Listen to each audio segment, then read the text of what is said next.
حکیم محمد احسان جھنگ سے، بہت قابل حکیم ہیں، آباء و اجداد سے حکمت ان کی آ رہی ہے۔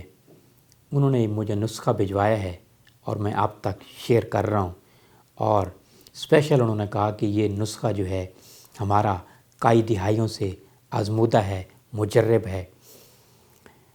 جن کے دماغ میں بلغم جم گئی ہو، سودا، درد شقیقہ یا آنکھوں میں بوجھ ہوتا ہو، دماغ میں جکڑن محسوس ہوتی ہو، تو بہت آسان نسخہ ہے۔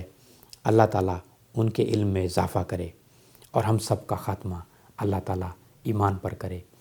ایک ریٹھا لے لیجئے، اس کو مٹی کے برتن میں ڈال لیجئے اور اتنا پانی آپ ڈالیے کہ وہ جو ہے کھرل ہو جائے اور یکجان ہو جائے، کھرل ہو جائے۔